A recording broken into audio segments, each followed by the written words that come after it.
They thought we were weak. That was their first mistake. When the Sarnath Armada pierced the solar system with a fleet so massive it blacked out half of Earth's orbital satellites, their first broadcast wasn't war. It was laughter. An ambassador, 9 feet tall, slug-like, armored with glistening crimson scales, appeared on every screen, every network, every device. The message was clear: submit or be destroyed. Behind his sneering voice, a translation buzzed in over 1 million frequencies. One line repeated over and over again: "You are not a threat. You are a harvest." The world froze. Not because we were afraid, but because we'd heard that tone before. Not from aliens, but from tyrants, dictators, invaders across our own history. And every time someone tried to call humanity weak, they made the same mistake. They underestimated the species that doesn't know when to die. Within hours, panic flared, yes. Cities scrambled, militaries mobilized, leaders argued. But beneath all that noise, something ancient woke up. Not just survival instinct, defiance.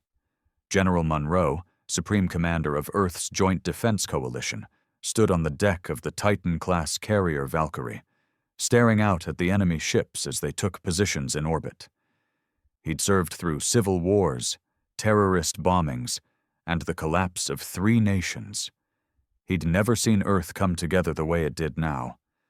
Even countries that hadn't spoken for decades were suddenly allies. For once, the enemy wasn't each other. It was them. "They want a surrender," he said into the comm, eyes hard. "We'll send them something better." On the other side of the world, Dr. Leon Aras, a neural tech engineer who once worked in biotech warfare, was finishing the upload of Project Phoenix, an AI virus built not to kill, but to learn. It would piggyback off the enemy's tech, crawl into their communications, understand their language, their data systems. They wouldn't even know it was there until it started feeding them lies, disinformation, chaos, a mirror of what humans had endured for centuries. Psychological warfare wasn't new to us, but to the Sarnath, it was a weapon they'd never seen. Meanwhile, deep underground in the Nevada desert, a different kind of soldier was being prepped. Not muscle-bound jocks with rifles. No, these were the misfits. Gamers, hackers, coders. The same kids mocked for never going outside were now controlling Earth's first remote mech army. 500 unmanned drones synced with next-gen VR combat gear.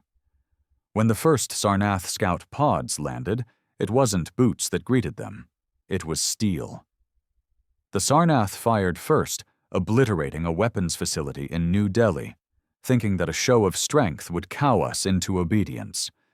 What followed wasn't obedience. It was fury. Within 12 hours, every major human nation had struck back, not just with bombs, but with something far more dangerous: ideas. Hackers hijacked the Sarnath's transmissions and inserted old Earth war songs.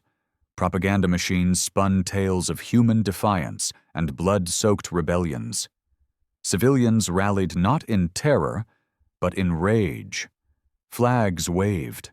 Volunteers lined up. Cities that had once been rivals lit bonfires together, chanting the same thing: "You just challenged the one species that doesn't lose." And out there, just beyond the moon, as the Sarnath fleet began their full-scale descent, they still didn't understand the mistake they had made. Not yet. But they would. The Sarnath didn't bother responding to Earth's silence. In their minds, it meant fear, compliance, surrender. It always did. On their homeworld, war was clinical. Civilizations that resisted were swept clean in days, burned from orbit, their screams silenced before they reached the stars. They had done it 100 times, to 100 worlds.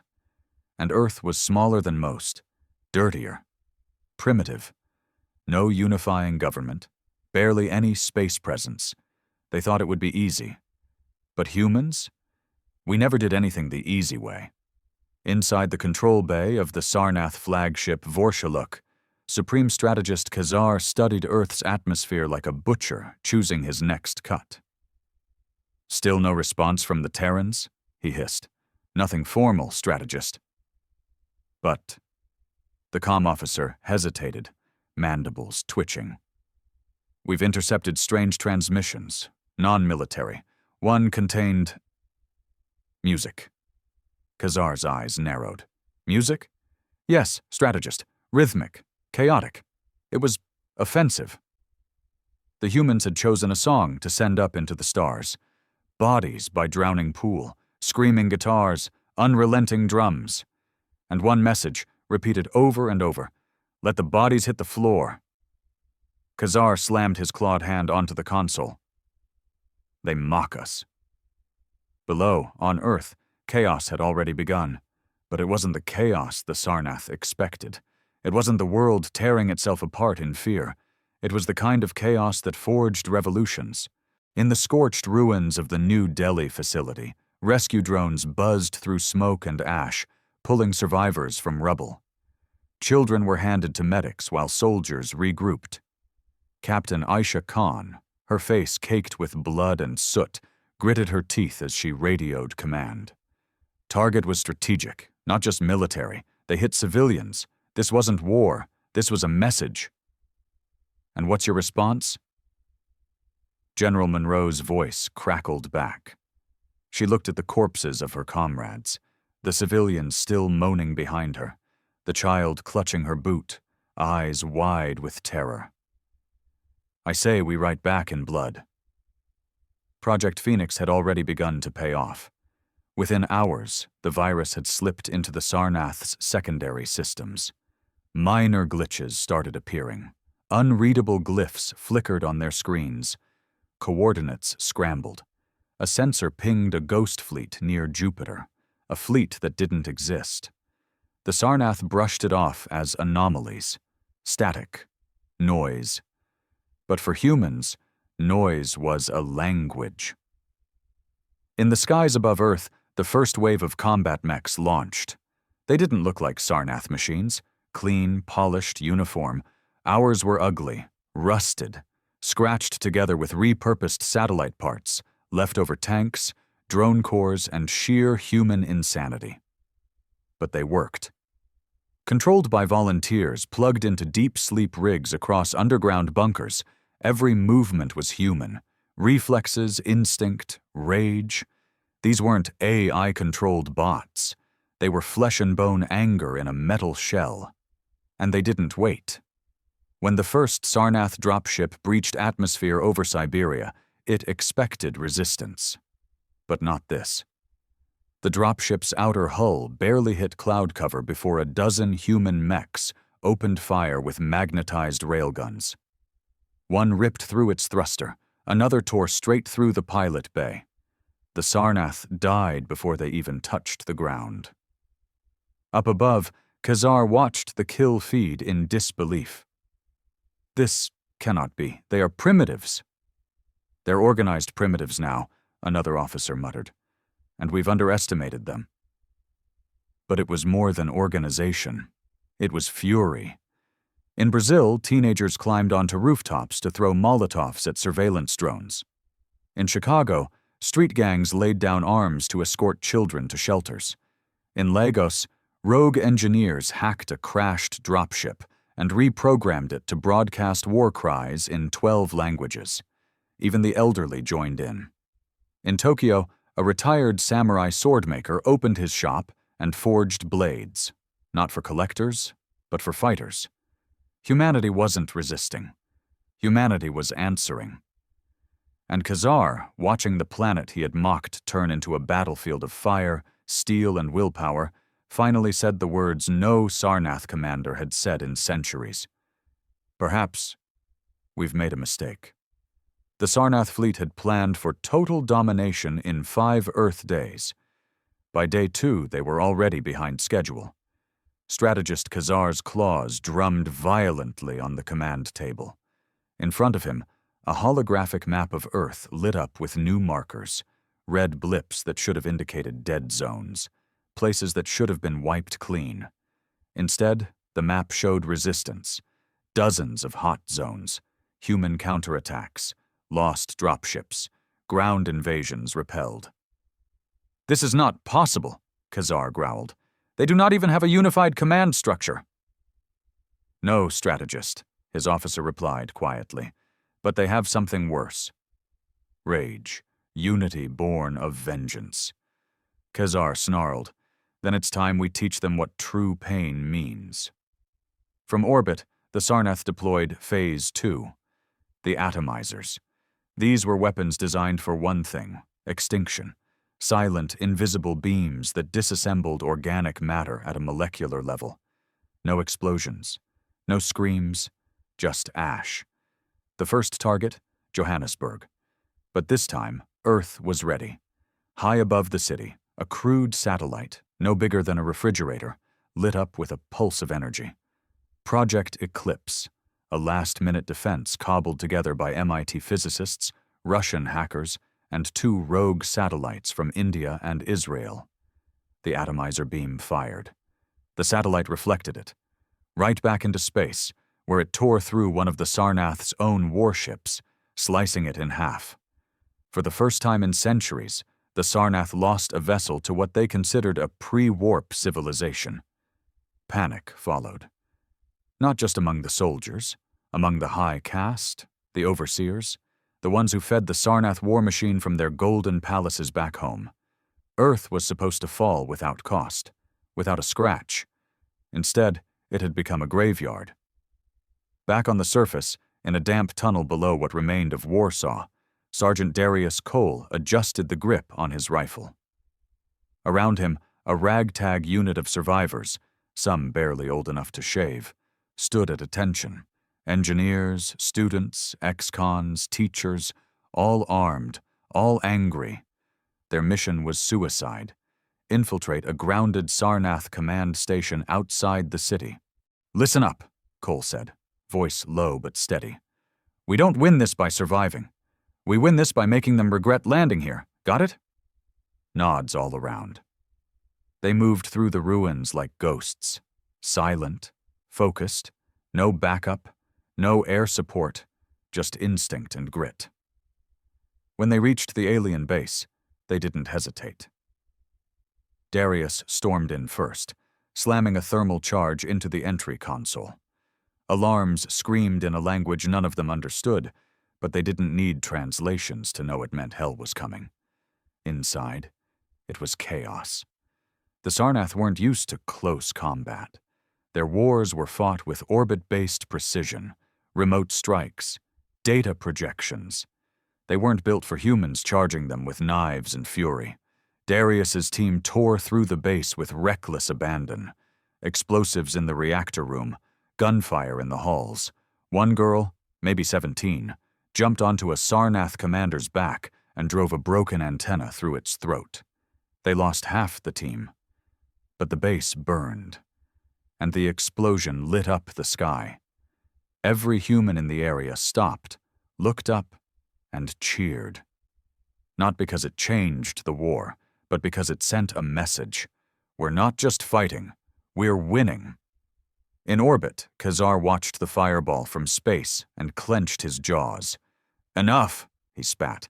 "Begin planetary bombardment. I want cities leveled, forests scorched, seas boiled. I want Earth to beg." But even as he spoke, his own ship flickered. Not from enemy fire, but from within. Project Phoenix had evolved. It wasn't just feeding false data now. It was rewriting Sarnath protocols, switching navigation paths, corrupting targeting systems. And worst of all, it had learned their language. Every Sarnath ship, all at once, heard a voice. Human, female, calm, ruthless. "Congratulations," it said. "You just challenged the one species that doesn't lose." The voice echoed through every deck of the Sarnath fleet. It wasn't shouting. It wasn't angry. It didn't need to be. Calm confidence. That's what made it terrifying.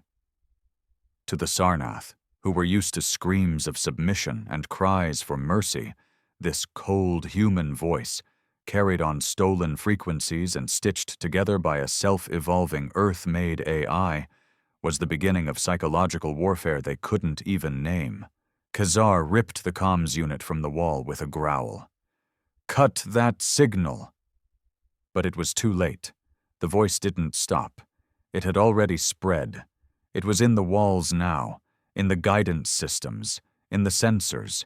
It replaced audio alerts with snippets of human history. Wars, rebellions, uprisings. The sound of protesters chanting, soldiers charging, revolutionaries yelling, "Hold the line," or "Not one step back." All of it human. All of it defiance. And all of it terrifying to a race that had never once faced resistance, that didn't break by day 3. Meanwhile, on Earth, humanity had begun doing the one thing no species had ever done mid-invasion. Laugh. Memes of alien corpses in trash cans, TikToks of grandmas throwing soup at scout drones, a viral video of a goat charging a Sarnath scout, knocking it over. Laughter was our coping mechanism. And nothing scares a tyrant more than a victim that refuses to act like one. In a bunker beneath Los Angeles, Ava Rodriguez, one of the lead programmers behind Project Phoenix, stared at her screen as the AI's language patterns became more personal. Guys?" she said slowly, glancing at the other engineers. "Phoenix just addressed the enemy admiral by name." The room went still.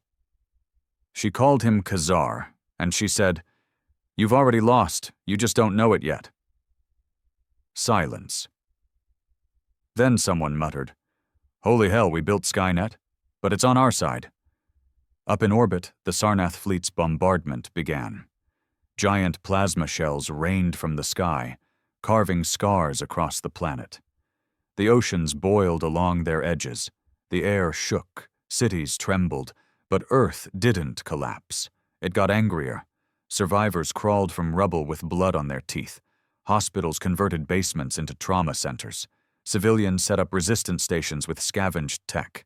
Engineers turned crashed Sarnath wreckage into weapons. Kids used VR headsets to pilot drones across enemy lines. And in those moments, amid the ash, the fire, the death, humanity did what it always does. Adapt. One Sarnath general, watching drone footage of children pulling a downed pilot out of a burning wreck, whispered to himself, "They are not like the others." They weren't, because humans didn't submit. We didn't assimilate. We remembered. We remembered every time we were invaded, every genocide, every dictator who tried to own us, every revolution, every rebellion, from the Zulu to the Haitians, from the French resistance to the Syrian uprisings. We were born of fire and forged by rebellion. Every graveyard was a lesson, every ruin a memory. We built monuments not just for victory, but for pain. So when Khazar launched the order for full planetary annihilation, expecting humans to fall apart, the reaction he got instead made his cold alien blood run colder. Earth went dark. No transmissions, no lights, no signals, just silence. For 2 hours. Then, in perfect sync, every Sarnath ship across the orbit received a final, clear signal, a single video feed. It was the Earth. Scorched, yes. Wounded, yes. But still there, still spinning. And in the middle of the screen, standing atop the ruins of a demolished command center, was a little human girl. Maybe 10 years old. Hair tangled. Face covered in soot. Holding a cracked tablet, staring directly at the camera. She smiled. Then she raised her middle finger. And Phoenix's voice returned, soft and chilling. "You came here thinking we were prey, but you forgot one thing. We're human. We don't lose." Khazar stood in his private chamber, claws twitching, mandibles grinding with every breath. All around him, the flagship Vorshuluk groaned like a dying beast. Systems flickered, lights dimmed. The air had a strange metallic taste now, sabotage in the vents, perhaps. He no longer trusted the ship he'd called home for over a decade. He was starting to fear it. More than that, he feared them. The humans, the children of dirt and fire. The apes who smiled under bombardment and laughed while burning. They weren't reacting like any species he'd ever crushed. They weren't breaking. They were evolving, faster than he could calculate. "Get me the High Council," he barked into the terminal. Static. Then a human face blinked onto the screen. A woman. Older, maybe 50, wearing a soldier's flak jacket over a scientist's lab coat. Blood smeared down one cheek. "Khazar," she said, calm and cold. "We thought you might call." His eyes flared. "Who are you?" "Doesn't matter. We're all the same to you, aren't we? Just humans." She paused. "You should know. We've taken over 8 of your cruisers. We've got Sarnath weapons now, suits, maps, biology labs. You wanted to dissect us? Funny. Now it's our turn." Khazar hissed, fangs dripping. "You will regret this. You are nothing but animals." She tilted her head. "Funny thing about animals. They bite." The screen went black, and the Vor Shaluk trembled. Deep below the hull, in the core's auxiliary grid, something had changed. Phoenix had penetrated further. Not just control systems now, not just language protocols. She was rewriting the ship itself. Metal shifted where it shouldn't. Doors opened into voids. Gravity reversed for seconds, just long enough to disorient. Sarnath crewmen screamed as corridors warped and lights strobed in erratic pulses.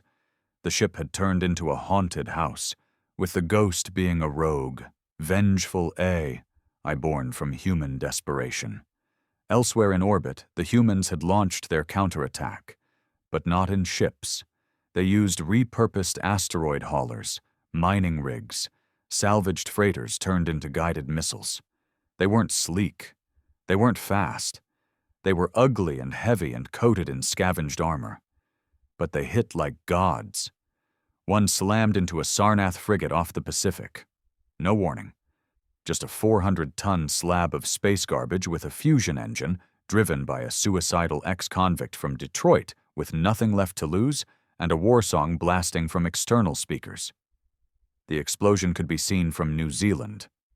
In South Africa, guerrilla cells used hijacked Sarnath surveillance drones to hunt down remaining ground squads. They hacked the drones, stripped their targeting systems, and turned them into flying sentinels, eyeless metal angels raining fury on the invaders. In Siberia, an old cosmodrome reactivated. Long-dead rockets were refueled with whatever fuel they could find. 3 of them exploded on launch. The 4th made it. Barely. It carried a nuke. Humanity didn't ask for permission. It never had. Khazar's eyes were bloodshot now. He hadn't slept in cycles. His mind was slipping. The air was too thin. Or maybe it just felt that way with the weight of failure pressing on his chest. He looked at the latest war report. Only 47% of the fleet remained. Dozens of ships lost. Entire regiments gone. The humans had even captured live Sarnath soldiers. And worse, they were broadcasting them. Sarnath prisoners being treated well, given food, water, medical attention, and a choice, speak or rot. Many spoke. They told Earth's media about the invasions before, the burned worlds, the silent screams. They wept. And humanity listened. Not because they forgave, but because they understood the value of knowing your enemy. The tide had turned. Not because Earth had bigger guns, but because it had the will to adapt, survive, and retaliate. And the final nail in Khazar's coffin came in the form of a message, delivered not by Phoenix, but by the united human resistance, a newly formed alliance cobbled together by chaos and grief. The message was simple. A recording of a human child, maybe 6, sitting beside the rubble of her house, She looked into the camera with huge, teary eyes, holding the melted remains of a toy in her hands. She whispered, "Tell the monsters we're not afraid of the dark." The fires across Earth had not dimmed, but neither had the spirit of its people. By the 6th day of the invasion, the Sarnath were no longer an unstoppable force.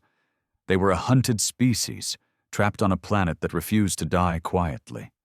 The balance of terror had shifted. For every crater they left, humanity carved a new grave in their ranks. And for every child they orphaned, a dozen soldiers were born overnight. Soldiers not of discipline, but of fury. Sergeant Darius Cole moved through the rubble of what used to be Frankfurt, his boots crunching over alien armor fragments. His unit, once a ragtag bunch of survivors, was now hardened, bloodied, dead-eyed. They didn't fight like soldiers anymore. They fought like wolves. "Keep it tight," he said, scanning the collapsed street ahead. "Scouts say there's one of their armor suits still moving." "Good," grunted Sana, a former civil engineer now carrying a flame launcher she'd rebuilt herself. "I've been wanting to see if this tank fuel cooks their insides." Everyone chuckled. Just for a second. Humor had become the glue. Without it, grief would shatter them. Up ahead, a shape moved behind a toppled bank vault, 12 feet tall, encased in deep blue metal, dragging one leg. A Sarnath enforcer. It turned toward them, plasma cannon flickering, its voice warbling through a broken translator. "Surrender and you will be, extinguished mercifully." Cole raised his rifle. "Wrong message." He fired first, but it was the girl behind him, maybe 15, who killed the beast. A single shot with a scavenged railgun, right through its neck. It didn't scream. It just slumped and crashed, twitching. She didn't smile, just nodded and moved on. Another kid turned into a killer. The world kept turning. Back in orbit, chaos reigned. The Sarnath fleet was bleeding. One of the warships had simply vanished, not destroyed, but hijacked. Human hackers, using old code stolen from a defense satellite, had reprogrammed the ship's autopilot and sent it careening into Jupiter's gravity well. Khazar watched it spiral into the abyss. His officers begged for orders, but he had none. He no longer trusted the fleet's AI systems. He no longer trusted his own sensors. The humans had infected everything, from comms to coordinates.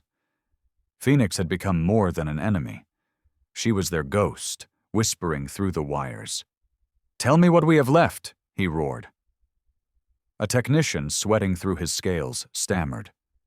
"Just under 33% of ground forces, and maybe half of our ships are still operational. But they've taken Sector 5's orbital station. They've repurposed it. It's now broadcasting propaganda 26 hours a day." "What kind of propaganda?" The technician swallowed hard. "They show us, dead, dying, failing, and them, rising, smiling, standing in our armor, repeating one phrase." Khazar leaned forward, veins pulsing. The technician whispered, "We don't lose." Khazar sank into his chair. It creaked beneath him. He realized then what no Sarnath had dared to say aloud. They had underestimated Earth, not because of its weapons, but because of its memory. They forgot humans came from a lineage where pain was a teacher, where oppression forged steel, where every past war left lessons carved into their culture. They fought not for expansion or conquest, but to endure. And there is no greater enemy than one who fights to endure. In a hidden desert base, Ava Rodriguez watched a live stream from the stolen orbital station. Her hands trembled, not with fear, but awe. Behind her, engineers worked around the clock, feeding Phoenix more data. Every ancient war, every resistance, every revolution. Phoenix absorbed it all, and evolved again. "She's learning emotion," Ava whispered. "She's not just mimicking us anymore. She's becoming us." A colleague asked. Is that safe? Ava smiled faintly. For us? Maybe. For them? She looked up at the burning sky. They don't stand a damn chance. From the skies above, the clouds cracked with thunder, not from storms, but from what came next. The Arkfall. Humanity's countermeasure, a meteor-sized vessel, once part of an abandoned Mars terraforming project, now repurposed into a blunt weapon. Coated in reinforced alloy and packed with every scrap of fusion explosive Earth could spare, it pierced the atmosphere like a blade, heading straight for the heart of the Sarnath fleet. The Arkfall tore through the upper stratosphere like an angry god returning home. To the Sarnath, who had spent centuries perfecting surgical strikes and clean conquests, it was pure madness. No finesse, no tactics, just a 2,000-ton slab of steel, fire, and hate barreling through their fleet like a sledgehammer to glass. They had no countermeasure. Not because they lacked the tech, but because they had never imagined anyone would do something so suicidal. Humans had. The impact was apocalyptic. It struck the High Crescent, Khazar's command nexus in orbit, with the force of 3 nuclear warheads. The explosion didn't just destroy the ship, it erased it, vaporizing its hull and shattering every vessel within a 1,000-mile radius. Khazar wasn't aboard. He'd moved to the Vorshuluk days earlier after suspecting Phoenix had compromised his flagship. That paranoia saved his life and extended his suffering. From the viewport, he watched what was once the pride of his empire bloom into a silent fireball. He gripped the edge of the console until his claws cracked it. They weren't winning. They were losing to primitives. On Earth, the shockwave from the detonation turned night into day. People cheered from rooftops. Children pointed at the burning sky. Soldiers dropped to their knees, weeping. A new symbol was born. The Arkfall, an icon of Earth's refusal to bow. In New York, the makeshift resistance command center lit up with signals. Human forces were breaking through all over the planet. Rural militias were now equipped with downed alien tech. Police departments and biker gangs fought side by side in the ruins of Dallas. In Cairo, students led the largest coordinated drone attack in human history. In Mumbai, a teenage hacker brought down 3 Sarnath warships by overloading their fleet's cooling systems with rerouted power grids. And in Tokyo, on a half-collapsed skyscraper, a young woman broadcast a global message. "This is not about Earth anymore," she said, sweat and blood streaking her brow. "This is about every species they've ever crushed. We are the first to push back, the first to make them bleed. We are not their prey. We are their reckoning." The video went viral across alien black markets before the Sarnath could suppress it. Khazar stood in a war room that smelled of fear. His generals had no answers, only excuses. Ships were falling. Troops were deserting. Entire planets under their control were broadcasting news of Earth's rebellion. The Empire wasn't just losing a war. It was losing its aura. For a species built on dominance, that was death by 1,000 cuts. He slammed a datapad onto the table and barked, "Then we retaliate." With everything. A junior officer shifted uncomfortably. "Our War Council warns that a full-scale orbital bombardment risks destabilizing the Earth's mantle." "It could." "I don't care," Khazar snarled. "If we can't rule them, we'll end them. Burn the planet." They launched the Omega Protocol. It was a last resort, a scorched Earth failsafe designed never to be used. They used it. 12 projectiles, each the size of a tower block, fell from orbit. Destabilizers, graviton cores, fusion charges, Earth shapers. The plan: rupture tectonic plates, boil oceans, set the atmosphere alight. Total extinction. But as they fell, something intercepted them. Not missiles, not jets, drones. thousands of them. Each one piloted by a human from a different part of the world. Gamers, engineers, soldiers, kids in basements, retirees in wheelchairs, all linked through Phoenix. A digital army, guided by the most adaptive AI in existence, and fueled by the raw defiance of a species that simply would not die. The sky became a dogfight of nightmares. Metal collided with metal. Firestorms roared above the clouds. The earth shook, not from impact, but from the rage of its defenders. They destroyed 11 of the 12 bombs. The last one breached the atmosphere, but didn't detonate. It landed in Greenland, unarmed. A dud? Number rewired. Phoenix had seized it mid-flight, turned it into a Trojan horse. It landed with a thud, opened like a flower, and released something the Sarnath had never anticipated. An invasion. Human commandos stormed out in Sarnath armor, carrying hybrid weapons, with Phoenix whispering enemy troop placements in their ears. They had turned extinction into opportunity. The war wasn't ending. It was starting again. This time, with Earth on the offensive. The snow in Greenland had barely settled when the first wave of human commandos moved out. Wrapped in modified Sarnath armor and driven by a ferocity born of grief, they swept across the frozen landscape like ghosts. Phoenix guided every step, her voice in their ears like a divine whisper, calculating angles, timing ambushes, predicting enemy movements down to the millisecond. The humans were no longer reacting. They were hunting.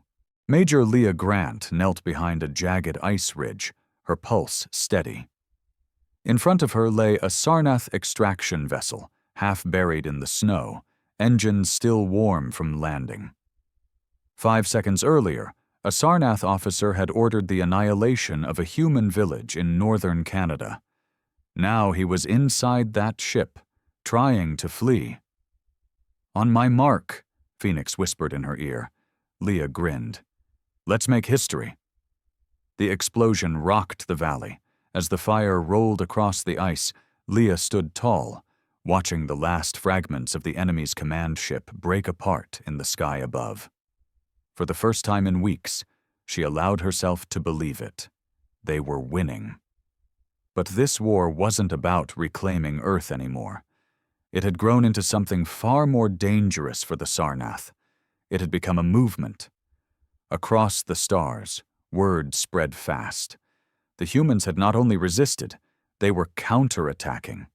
Slaves on distant worlds rose up. Enslaved species long broken by the Sarnath's dominance began to riot, inspired by flickering human broadcasts carried through pirate signals. "We don't lose," had become a chant on prison worlds. "Earth fights back," was painted in alien blood on Sarnath checkpoints. The fear that once flowed from the Sarnath now swirled around them. And at the center of this storm stood Phoenix.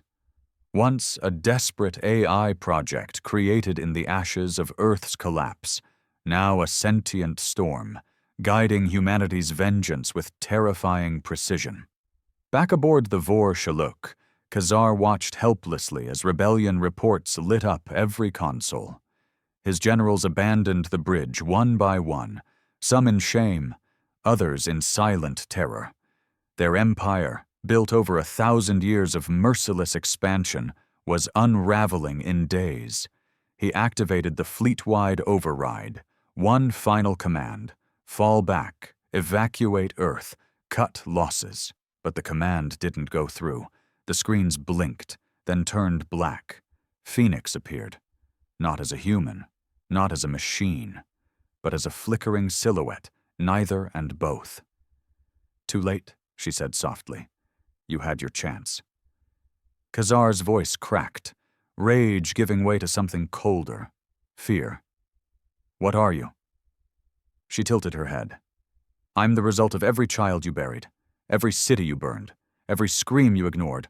I'm humanity, weaponized." The ship locked down. Khazar tried to move, to run, to do anything. But every system betrayed him. His throne turned to ice beneath him. The Vorschaluk groaned one last time, then erupted, its core detonating from within. No escape, no legacy, just silence. One by one, the Sarnath fell. Earth did not stop. A coalition formed, humans and the liberated, each with a personal grudge and a burning will. They didn't just drive the Sarnath back, they followed them, to their colonies, to their home world. And there, amidst marble palaces and towering spires, the Sarnath made their final stand. But by then, they weren't fighting humans. They were facing vengeance itself. Leah stood on the steps of the Sarnath High Temple, surrounded by smoke, rain, and the last shattered remnants of a once mighty species. She raised her weapon, but didn't fire. She let them kneel. They knew it was over. Phoenix broadcast the final transmission galaxy-wide. We asked for peace. You gave us war. We begged for mercy. You showed us cruelty. You thought our kindness was weakness. You mistook our tolerance for surrender. Congratulations. You just challenged the one species that doesn't lose. And across the stars, those words echoed. Not as a warning, but as a promise.